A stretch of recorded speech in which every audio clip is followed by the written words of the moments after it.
नमस्कार। दिव्य योगासन की तरफ से मुंबई के निकट पीताम्बरा देवी यानी माता बगलामुखी मंदिर का निर्माण होने जा रहा है। आपसे सहयोग की अपेक्षा रखते हैं।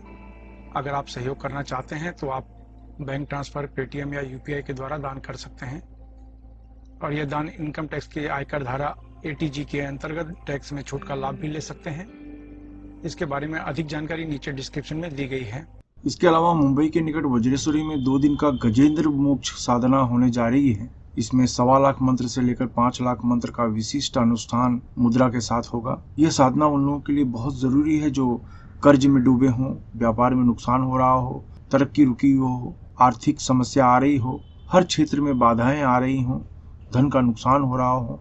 ऐसे लोगों को गजेंद्र मोक्ष साधना अवश्य करनी चाहिए। अगर आप इस साधना में प्रत्यक्ष आकर सीखना चाहते हैं तो नीचे डिस्क्रिप्शन में लिंक दिया गया है, वहां से इस साधना में भाग लेने के लिए फॉर्म भर सकते हैं। नमस्कार, दिव्य योगासन की तरफ से आपका हार्दिक स्वागत है। आज ये जानने की कोशिश करेंगे क्या साधना, व्रत, पूजा करने के बाद दान देना जरूरी है। आज इसी विषय पर चर्चा करेंगे।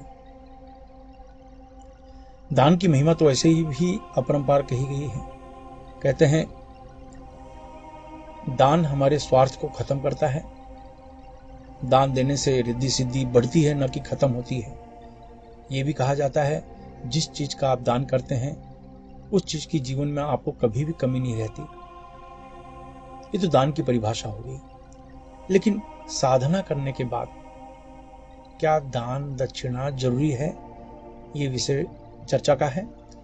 कहने का अर्थ है, जैसे मैंने पहले भी कहा, जब भी साधना करते हैं तो शुरुआत से लेकर अंत तक सभी तरह के जो नियम हैं उनका पालन करना होता है।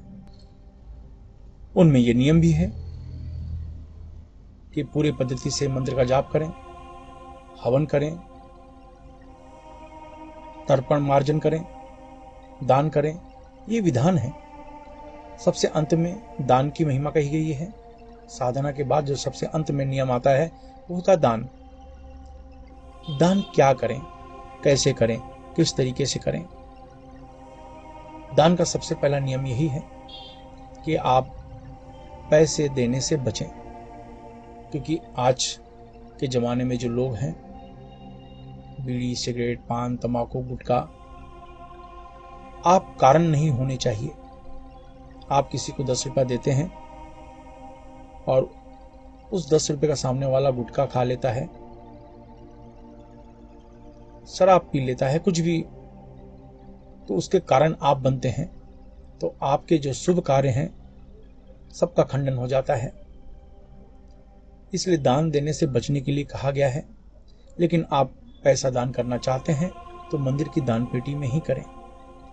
इसकी जगह पर सबसे अच्छा दान ये माना जाता है, किसी भी कुंवारी कन्या को आप भोजन कराइए, उनको कपड़े लेकर दीजिए, उनको खिलौने लेकर दीजिए, उनकी पैर छूइए और उस बच्ची को आप रुपए का दान कर सकते हैं, पैसे दान कर सकते हैं। लेकिन और किसी को दान करने से बचें। आप दान करना चाहते हैं, मंदिर की दान पेटी में दान करें। आप उनको भोजन करवाएं। भोजन यथाशक्ति होता है, लेकिन कम से कम एक आदमी का पेट भरना चाहिए। आपकी पूरी कोशिश होगी कि एक आदमी का पेट भरना ही चाहिए। फिर चाहे आप 100 आदमी को भोजन कराएं, आप 500 आदमी को भोजन कराएं, वो आपके ऊपर है, लेकिन एक आदमी को भोजन कराना जरूरी है। एक समय का पेट भरना आपके लिए जरूरी है। आप चाहे उनको सीधा दान कर दें, अनाज दान कर दें, या फिर फल दान कर दें। और जरूरी नहीं है किसी ब्राह्मण को ही दान करें। आप अपने घर के वॉचमैन को दान कर सकते हैं, आप अपने घर के नौकर को दान कर सकते हैं। किसी भी जरूरतमंद को दान देने का विधान है, वो आप कर सकते हैं। लेकिन साधना के बाद ये करना बहुत जरूरी है, और वो भी 24 घंटे के अंदर।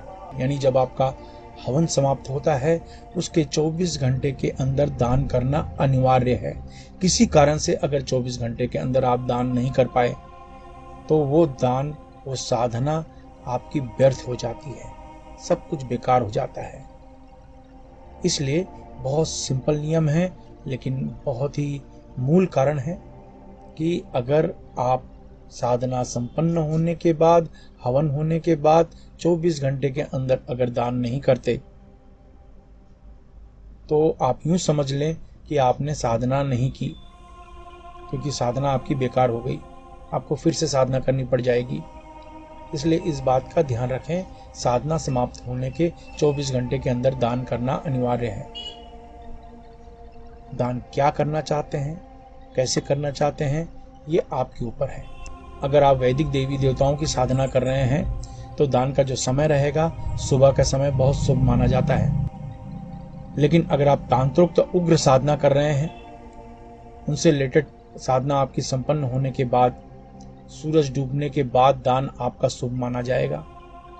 एक विशेष बात आप ध्यान रखें, वैदिक देवी देवताओं की साधना आप कर रहे हैं तो सुबह के समय किया गया दान बहुत ही शुभ होता है।